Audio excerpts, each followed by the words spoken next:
Scarlet Witch is one of the coolest comic book characters, and has always been one of my favorites, not just among female heroes, but superheroes in general. Her power level is off the charts, and the comics used to do an amazing job of putting her at the center of conflicts. For example, House of M was an insane story, and it showcased just how much raw power Scarlet Witch has.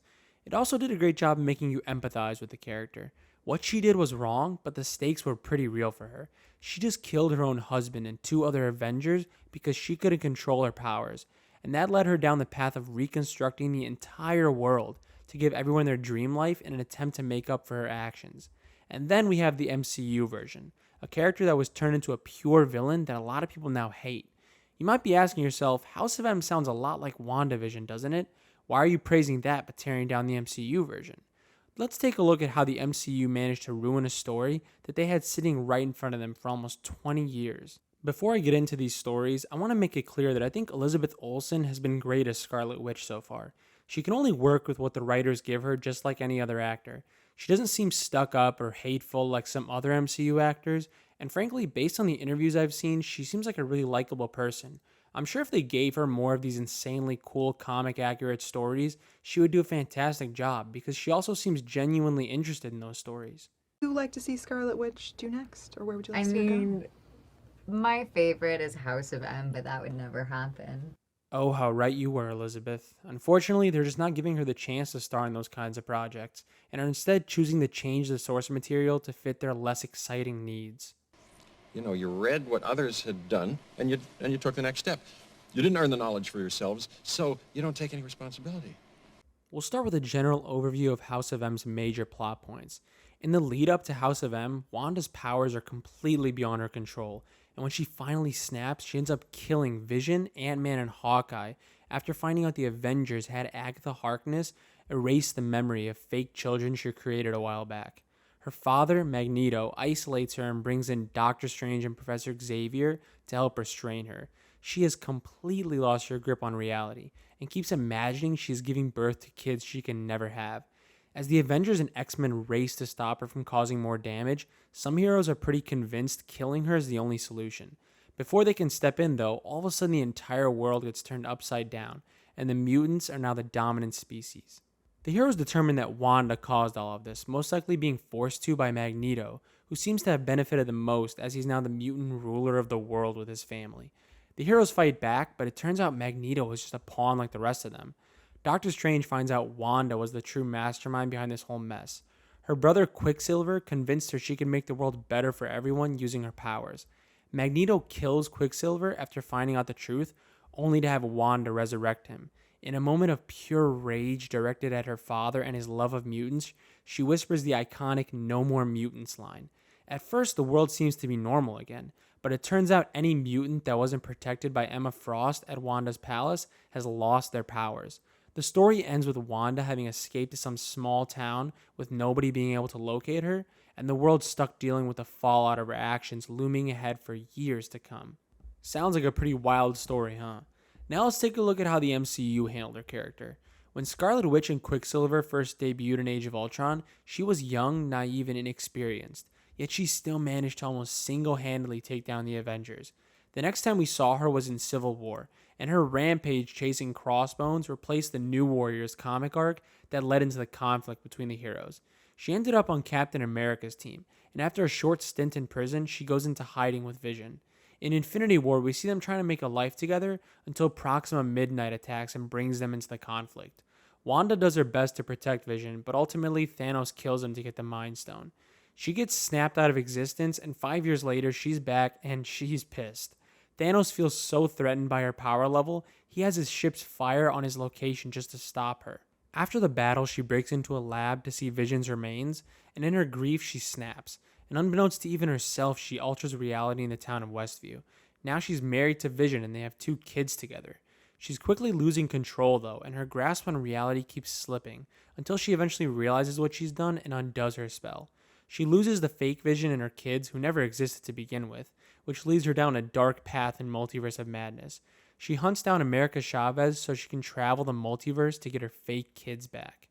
She eventually realizes she's become a monster in the process after terrifying alternate versions of her kids. The last we see her, an entire mountain collapses on her. Now, on the surface, these plots may seem similarly motivated, but that couldn't be further from the truth.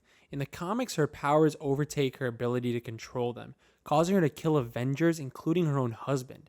That guilt is what drives her to want to fix everything with House of M. In the MCU, she does lose her husband, but she was in no way responsible for that. It's still fairly believable she'd snap after losing her husband to Thanos, but it's what happens after that differentiates the scenarios. Her reality-altered Westview was done for selfish reasons. She wanted her husband back, and to have a normal life with kids. The comics have her alter reality in an effort to atone for her actions, and make it up to her teammates, friends, and family. That's not to say she gave herself nothing. In the House of M universe, she isolated herself from everyone else to be with children she created out of the desire to have what she can never truly have. It is true her reason for snapping in the first place had to do with her children. In the comics, she'd already tried creating children using magic, and that memory was suppressed. Once she remembered, her mind fractured, and she blamed the Avengers, which led to her breakdown. Now, the reason I wouldn't go as far as to say the House of M events were motivated by her children is she makes it clear she did it to atone for what she had done. She did give herself children in this new world, but to me that felt like more of a consolation prize, as opposed to being the main reason for her actions. It was almost more of a prison she created for herself, because subconsciously she knew how dangerous she had become to the rest of the world. For an audience, motivation can be more important than actions themselves. That's why anti-heroes appeal to so many people. They might do bad things, but we relate to their motivations, which might ultimately be noble. The comics gave Wanda a sympathetic and altruistic motivation. She was trying to fix what she had done to others by giving them all what they wanted most. You felt bad because it was clear she had lost her grip on reality, and it's not her fault that her powers are so intense she can't contain them. Even Doctor Strange said in the comics that it was an issue that she was born with magic instead of having to learn how to use it and control it herself. MCU Wanda just wanted her own life to be perfect, and she created a world where she had everything she wanted at the expense of others who had their lives upended. Not only that, she hunted America Chavez across the multiverse, killing God knows how many people in the process of that movie, all to get back kids she never had to begin with. They'll never know what you sacrificed for them. Nobody's gonna feel bad for a character who does such horrible things for what amounts to selfish, shitty reasons. It was also extremely strange that in the MCU she abandoned the idea of her husband, someone who actually existed, in favor of kids that were never real in the first place.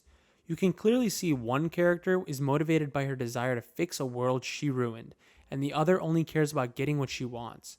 It's no wonder that so many people dislike Scarlet Witch now, and it's such a shame because if the comics tell us anything, it's that she had the potential to be a really fantastic character. The differences don't end there though. One of my main issues with MCU Wanda is we don't really see her on the big stage for long when she's at the peak of her powers. She gets a few scenes in Endgame, plus the events of WandaVision and Multiverse of Madness, which despite appearances are pretty self-contained to a few characters.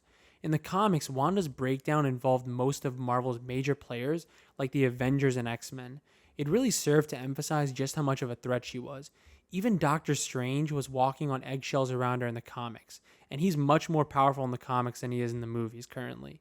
I understand Civil War was her second movie, but she was immensely underpowered in that airport fight.